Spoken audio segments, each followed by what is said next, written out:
अगर आपने एक से ज़्यादा शादियाँ की हैं या चाहे आप सरकारी मुलाज़िम हैं या नहीं हैं, तो मुश्किलात बढ़ सकती हैं। सरकारी मुलाज़मत और सोशल वेलफेयर की जो स्कीम्स हैं अ, सरकार जो आम शहरियों के लिए शुरू करती हैं, उन स्कीम से भी आप महरूम हो जाएँगे, मुश्किलात आएँगी। और ये मैं नहीं कह रहा हूँ बल्कि हुकूमत का डेटा आदाद-ओ-शुमार और असेंबली में की गई बात है। और काफ़ी वक़्त पहले से हमें लग रहा था कि इस तरह का फरमान जारी हो सकता है।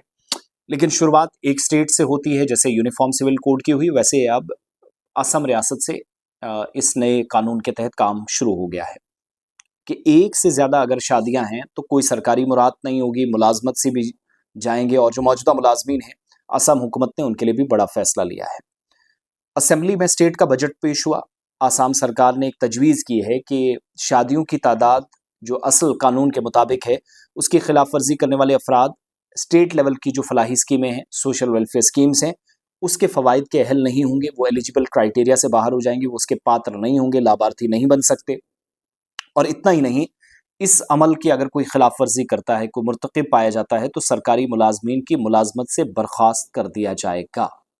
ये मेरे लिए बड़ी खबर है कि आप मुलाज़मीन को यूनिफ़ॉर्म सिविल कोड के दायरे में भी ला रहे हैं, जिसमें ज़्यादा मुसलमान फँसेंगे, प्लस अब वो कानून जिसमें सारे मुलाज़मीन एक साथ रगड़े जाएँगे। एक बात, पहला बजट फाइनेंस मिनिस्टर जिंता बाला बरो की तरफ से जारी किया गया है या पेश हुआ है।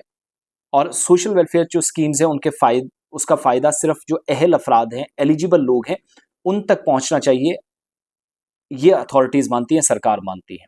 लेकिन इसके लिए शराइत क्या रखी जा रही हैं कि आप ईमानदार हों, दयानतदार हों, और जो इखलाकी अक़दार है, मॉरल रिस्पॉन्सिबिलिटीज़ हैं, उस पर भी ज़रा तवज्जो दीजिएगा।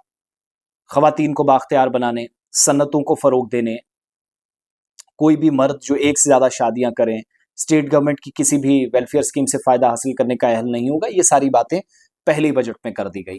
हिमंता बिस्वा शर्मा तीसरी बार सरकार बड़े सख्त मौक़िफ़ वाले हैं। दूसरी बार वो बने हैं स्टेट गवर्नमेंट के अंदर चीफ मिनिस्टर, और हैट्रिक बीजेपी ने मारी और हैट्रिक होते ही उन्होंने काम शुरू किया।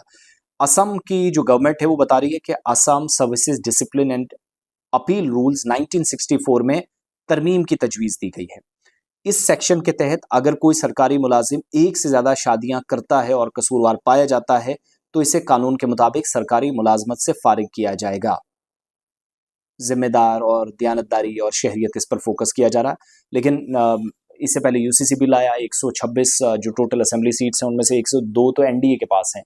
मुस्लिम तंजीमों की मुखालफत के बावजूद भी कोई फ़र्क नहीं पड़ा, वो भी पर्सनल लॉ पर हमला करके सरकार ने बिल पास किया। लेकिन अब हुकूमती ऐलान के मुताबिक मुश्किलात उन लोगों को भी आएंगी जो एक से ज़्यादा शादियां करते हैं, वो खाक किसी भी मजहब से हो।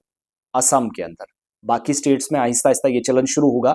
यहाँ न्यू नॉर्मल हमने देखा है कि एक जगह से शुरुआत कर दी जाती है, फिर आहिस्ता आहिस्ता आगे बढ़ा जाता है।